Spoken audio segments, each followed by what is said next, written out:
Merci d'avoir choisi la radio-télévision diocésaine Bisani pour vous informer. Mesdames et messieurs, bienvenue dans ce nouveau numéro du journal Le Sommaire. Son Excellence Monseigneur l'évêque José-Claude Mbimbi-Mbamba a présidé le samedi 4 novembre dernier la messe de l'ouverture officielle de l'année académique et spirituelle 2023-2024 au Grand Séminaire à Bengidi. Après sa nomination par ordonnance présidentielle du 15 août 2023 portant sur la nomination et mise en place de nouveaux juges, le magistrat Imbi a prêté son serment en tant que juge président du TGI Boma le samedi 4 novembre 2023. C'était là les grands titres de cette session d'actualité. Une fois de plus, bienvenue. Son Excellence Monseigneur l'évêque José-Claude Mbimbi-Mbamba a présidé le samedi 4 novembre dernier la messe de l'ouverture officielle de l'année académique et spirituelle 2023-2024 du Grand Séminaire Abbé Ngidi. C'était à la quasi-paroisse Saint-Philippe. Reportage de Reg Elenkesa et Bernard Nzouzi. C'était le samedi 4 octobre 2023 que son Excellence Monseigneur l'évêque José-Claude Mbimbi-Mbamba avait présidé à la paroisse Saint-Philippe du Grand Séminaire provincial à Bengidi la messe d'ouverture de l'année académique et spirituelle 2023-2024. Les abbés professeurs d'université, le fidèle de la paroisse ainsi que le séminariste ont pris part à cette messe où l'ordinaire du lieu et officiant de la messe à la personne de son Excellence Monseigneur l'évêque avait centré son homélie sur le texte du jour, invitant ainsi le chrétien à vivre dans l'humilité, à mettre en accord la vie et la foi proclamée. Par ailleurs, son Excellence Monseigneur l'évêque a appelé le fidèle à la prise en charge de la paroisse. Comme autrefois à l'époque de Charles Borromée, l'Église, notre Église, a besoin d'une réforme du clergé, d'un renouvellement dans la vie de l'Église et d'un renouveau dans les clergés et les séminaires. Face aux turbulences qui secouent les clergés et notre Église locale, notamment la crise d'identité, la crise d'idéal et la crise de modèle, nous devons, comme Église, nous ressaisir et revenir aux fondamentaux de la vie et du ministère du prêtre, selon le cœur de Dieu et les légitimes attentes de notre peuple. Frères et sœurs, des lectures que l'Église nous propose en cette mémoire de Saint Charles Borromée, nous pouvons tirer de nombreux enseignements pouvant nous aider, suivant le mot d'ordre de cette année, à vivre nos charismes et à exercer nos ministères au service de la communauté dans un esprit synodal. Après l'homélie du pasteur de l'église locale, la messe avait poursuivi son rite comme à l'accoutumée. Après la messe à la quasi-paroisse Saint-Philippe, l'abbé Pamphile Mbado, pro-recteur du Grand Séminaire provincial à Bengidi, au micro de Reg Elengesa. Il revient sur l'importance de cette célébration eucharistique. Suivez. Comme chaque année académique et spirituelle, il y a toujours eu une messe, la messe d'ouverture, ordinairement présidée par lui-même son Excellence Monseigneur l'évêque. Et aujourd'hui nous avons eu cet honneur de la voir. Il vient de célébrer cette messe d'ouverture de l'année académique et spirituelle 2023-2024. Et son message était clair et intéressant parce qu'il nous a rappelé la responsabilité de chacun, surtout en ce qui concerne la prise en charge de nos maisons de formation, de nos séminaires et de l'Église en général. Et cela relève la responsabilité de tous Et il a insisté pour que nous puissions nous tenir la main dans la main. Et dans le contexte de notre église synodale, c'est-à-dire une église qui marche ensemble, où tous les fidèles marchent ensemble. Et c'est dans ce marcher ensemble que nous devons mettre tout pour le tout pour que nos séminaires ne soient pas fermés, mais qu'ils continuent à fonctionner, parce que nous avons compris que le fonctionnement des séminaires dépend de nous tous. Nous les prêtres, mais aussi tous les fidèles. Nous avons été très heureux de cette présence et surtout de son message qui va certainement être répercuté par nos amis de RTDN. Ce n'est pas une simple exhortation, c'est une instruction et donc c'est un ordre normalement. Et nous devons savoir que lorsque l'évêque a parlé, qu'il a donné cet ordre, lorsqu'on ne s'y met pas, bon, il y a toujours des risques, mais nous n'allons pas parler de sanctions, tout ça. Nous devons savoir que c'est une obligation, un devoir, parce que l'évêque nous invite depuis longtemps et il a redit, ce n'est pas une simple exhortation générale, mais une instruction et un ordre. Et donc, tous les animateurs pastoraux, les prêtres en particulier, doivent s'y mettre pour sensibiliser les fidèles, pour qu'ils mettent la main dans la poche et puissent soutenir nos séminaires. Et après la messe qui a eu lieu à la quasi-paroisse Saint-Philippe, c'est dans la grande salle du grand séminaire provincial à Bengidi que la cérémonie de l'ouverture officielle de l'année académique et spirituelle 2023-2024 s'est tenue. Reportage d'Eric Elenguessa sur les images de Bernard Nzouzi. C'est dans la grande salle du grand séminaire provincial à Bengidi que la cérémonie solennelle de l'ouverture officielle de l'année académique et spirituelle 2023-2024 s'est tenue. Tout a commencé par le mot de circonstance prononcé par le responsable de la culture qui a envoyé à l'exécution de l'hymne du séminaire.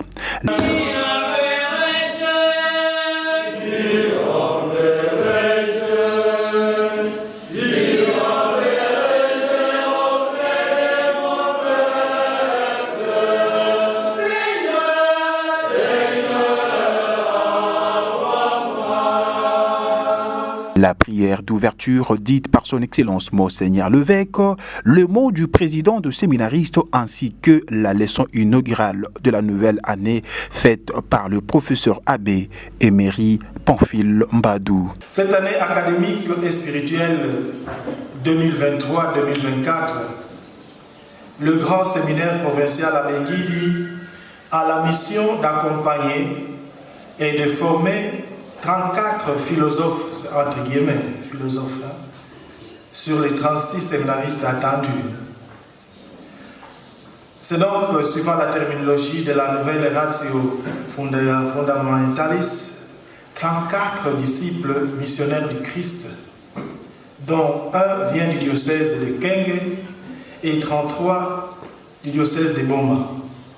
12 en première, 12 en deuxième, et 10 en troisième. Nous inscrivons dans le programme de lancement du synode diocésain, nous voudrions à notre niveau mettre en relief les charismes de chacun des membres de notre communauté, formateurs et formés au service de notre Église. Aussi avons-nous choisi comme mot d'ordre de l'année académique et spirituelle 2023-2024 vivre nos charismes au service d'une Église synodale. Dans un mouvement d'écoute réciproque, nous nous engageons à nous aider mutuellement à découvrir nos charismes et surtout à les mettre au service de la communauté et de notre Église locale. En conclusion, le prince de l'église de Boma, son Excellence Monseigneur l'évêque, a déclaré officiellement ouverte l'année académique et spirituelle 2023-2024 au grand séminaire provincial Abbé Ngidi. Assumer notre histoire afin de peser de tout notre poids pour réfléchir, n'est-ce pas, notre histoire, l'histoire du monde, dans le sens de notre épanouissement. Bon, il ne me reste plus que à vous confier à la providence divine pour cette année nouvelle qui commence, année académique et spirituelle. Et sur ce, je déclare ouverte l'année académique et spirituelle 2023-2024 au grand séminaire Abengidi de Boma. Je vous remercie. Dans un autre chapitre, mesdames et messieurs, après sa nomination par ordonnance présidentielle du 15 août 2023 portant sur la nomination et mise en place des nouveaux juges, le magistrat Yimbi a prêté son serment en tant que juge président du tribunal des grandes instances de Boma le samedi 4 novembre 2023. À la fin de cette cérémonie solennelle, le nouveau juge président du TGI Boma était abordé par la presse. Mais avant tout propos, j'aimerais tout d'abord remercier le président de la République, le magistrat suprême, le chef de l'État, qui dans son pouvoir discrétionnaire m'a élevé au grade de président du tribunal de grande instance de Boma. Je remercie également le membre du la plus haute hiérarchie du Conseil supérieur de l'administration qui a fait confiance à ma modeste personne pour pouvoir me proposer ce grade. Pour revenir à votre question, je pense que le Bomatracien ne peut attendre que d'une nouvelle dynamique. C'est comme je l'ai dit tout à l'heure dans mon discours. Et moi, je voudrais rajouter un truc, quelque chose de supplémentaire. C'est-à-dire qu'il y a eu des prédécesseurs qui ont eu à faire le travail qui leur a été devenu. Et moi, je viens à nouveau. Je pense que j'apporterai une ligne supplémentaire et j'aimerais dire aux Bomatraciens de pouvoir se rassurer que le tribunal de grande instance de Boma est sous une nouvelle dynamique. Le tribunal de grande instance de Boma actuellement veut une justice juste et équitable parce que la population pour qui la justice est rendue attend beaucoup de nous. Et nous allons ménager aucun effort pour pouvoir leur rendre cette justice. Le ministre provincial de l'économie, Roger Nimi Mwanda, était le vendredi 3 novembre dernier à la mairie de Boma où il s'est entretenu avec la presse. Après les entretiens, il a fait une communication sur le malentendu concernant un lot de riz de marque chinoise avarie qui serait périmé mais vendu à la population par la Sosimex. Il est au micro des Reg et Lengesa.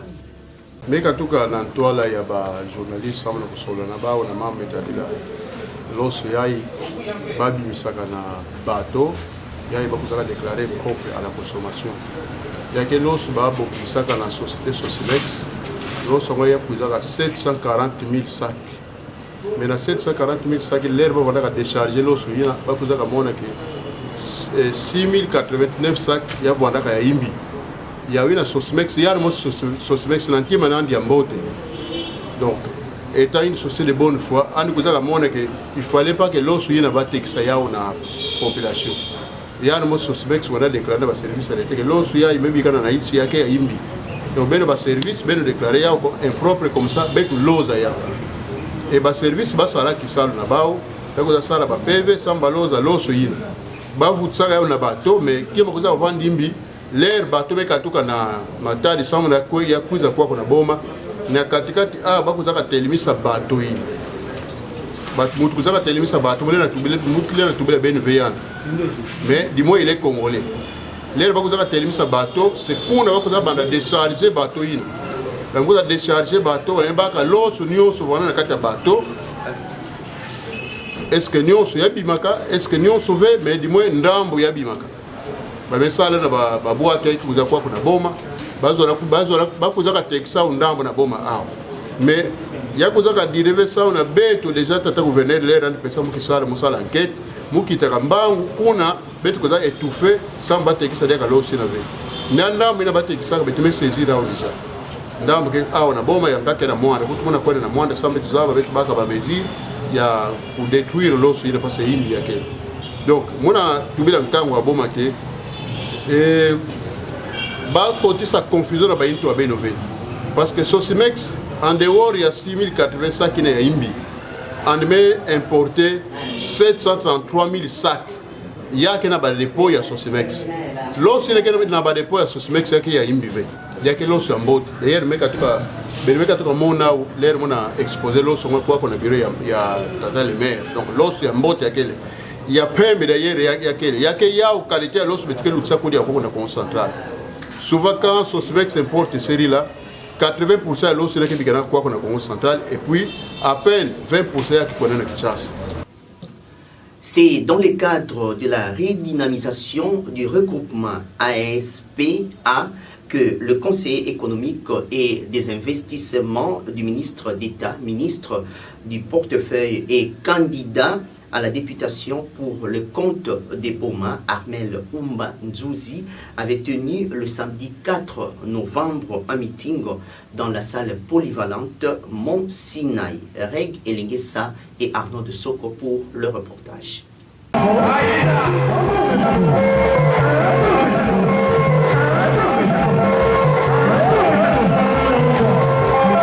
C'était le samedi 4 octobre 2023 dans la salle polyvalente Mont Sinaï que le conseiller économique et des investissements du ministre d'État, ministre du portefeuille et candidat à la députation nationale, Armel Oumba Nzouzi, avait tenu un grand meeting de redynamisation du regroupement AESPA. Plusieurs Bomatraciens ont répondu présents à cette invitation où le candidat à la députation nationale, Armel Oumba Nzouzi, avait abordé plusieurs points essentiels qui touchent le vécu quotidien du peuple bomatracien. La portefeuille en Vimba Mouke est le seul conseiller au Congo. Oubanda Sangulu Timon.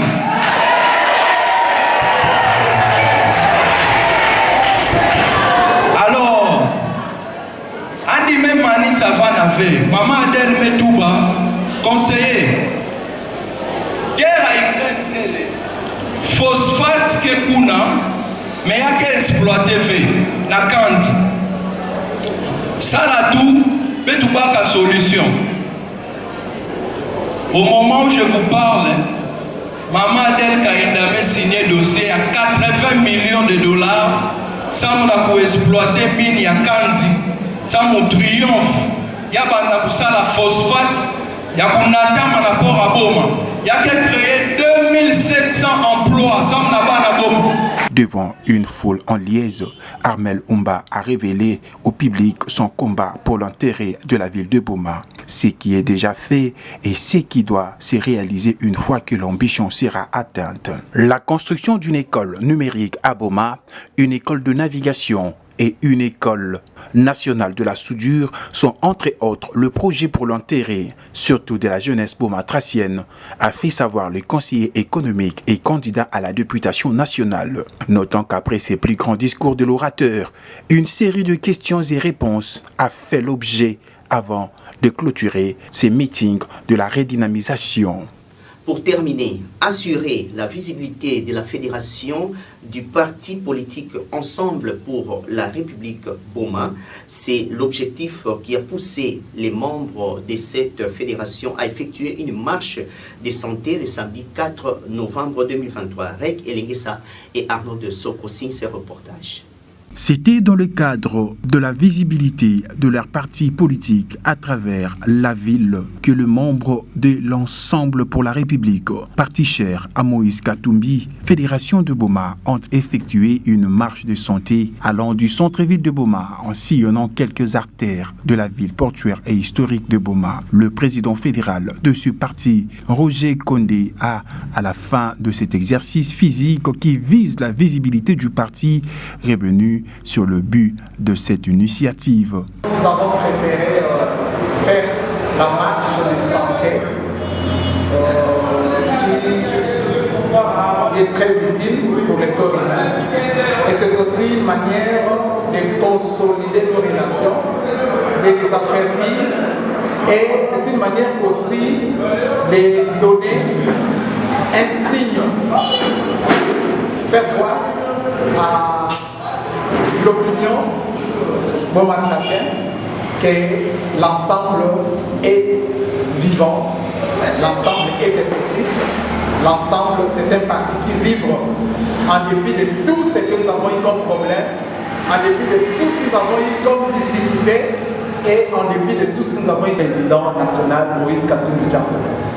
Aujourd'hui, c'est une journée mémorable, un samedi pas comme les autres, nous avons préféré partager un verre d'eau, partager nos amitiés, partager nos relations, donner de la valeur à notre parti en sillonnant presque les artères de la ville de Goma. Donc c'est pour nous, en tout cas, une manière de nous réjouir par rapport à la décision, sinon à l'arrêt rendu par la Cour suprême de justice en validant notre candidat qui va se présenter au suffrage présidentiel, qui est parmi les 26 qui ont donné les tickets à l'élection présidentielle. Donc, nous sommes très contents, nous sommes très ravis. Nous pensons que le reste de la population gomatracienne va se joindre à nous. Voilà ce que nous avions comme adresse en ce jour du samedi 4 novembre 2020. Mesdames et messieurs, c'est par ici que nous terminons ce journal, mais avant de nous séparer, place à présent au rappel des grandes articulations. Son Excellence Monseigneur l'évêque José-Claude Mbimbi-Mbamba a présidé le samedi 4 novembre dernier la messe de l'ouverture officielle de l'année académique et spirituelle 2023-2024 au Grand Séminaire à Benguidi. Après sa nomination par ordonnance présidentielle du 15 août 2023 portant sur la nomination et mise en place de nouveau juge, le magistrat Imbi a prêté son serment en tant que juge président du TGI Boma le samedi 4 novembre 2023. Fin complète de ce journal. Merci de l'avoir suivi. Bonne suite des programmes sur nos antennes et surtout, bon début de la semaine. Portez-vous bien.